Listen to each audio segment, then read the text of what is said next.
imkansız. Arada girip çıkarız biz öyle. Soydanla mı dışarıda? Daha değil. Büyük adamların girip çıkması gürültülü oluyor biliyorsun. Senin gibileri kimse fark etmeden salıveriyorlar öyle mi? Tam öyle değil de neyse meselemiz başka. Neymiş?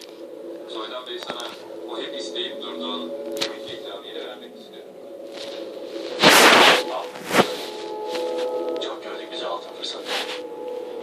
Teneke çıktı bize. O başka. Gidiyor muyuz?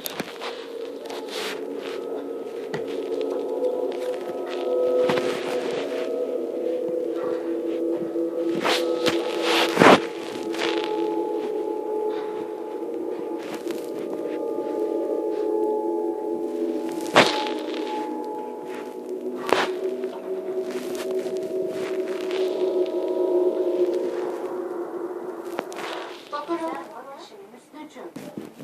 Allah. Azıcık halsizim işte. O yaşlardan galiba. Biz zaten bize fark. O yani başka bir şey yok. Yine de merak etme. Siz de dikkat edin kendinize Hüsnücüğüm. Tamam canım. Kolay gelsin. Selamı var babanızın. Devriyede miymiş anne? Hüsnü müydü arayan? Sağ ol. Selamı var. Sağ ol. Aleykümselam. Canım Eti nerede kaldı? Arkadaşıma ders çalışmaya gideceğim dememiş miyim? Öyle mi? İyi o zaman. Aslında ders notlarını alıp geleceğim demişti ama. Kız yüreğimi hoplatma şimdi benim. Ara bakayım şu çocuğu. Peki. Metin'i bir ara sorsana nerede kalmış? Sormaya başladı annem ben. Arkadaşınlaymış, ders çalışıyormuş falan de. Ah, gördün mü Meteciğim? Kalemlerle vardı Meteciğim. Çocuğun durumu felaket oğlum. 0-0. Anlatırım sonra. Anneme bir şey belli.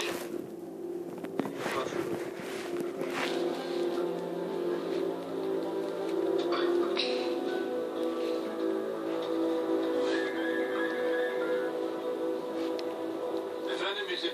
Baba müsait misin? Müsait. Neredesin? Devriyedeyim ne oldu Metin? Ya bir işim düştü baba sana ya. Gelebilir misin?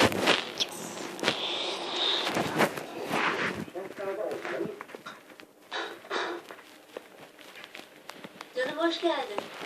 Hoş bulduk canım. Mustafa nerede? Ne demek yani? Anneye soruyorsun. Evde değil mi? Yemek yolu dedi Mustafa'yla sana ben mi? Okuldan kahveye çıkalım. Benden sonra geleceğim. Sen de sanıyordun ben de onu. Nerede dedi bu çocuk? Yanlış bir şey mi geldi yoksa? Bakalım şimdi.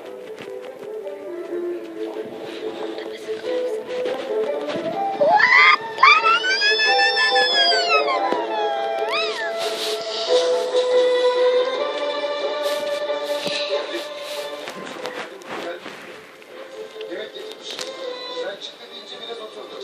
Bence zaten ortalık karışık diye gönderdim Ömer'e ve Mustafa'yı.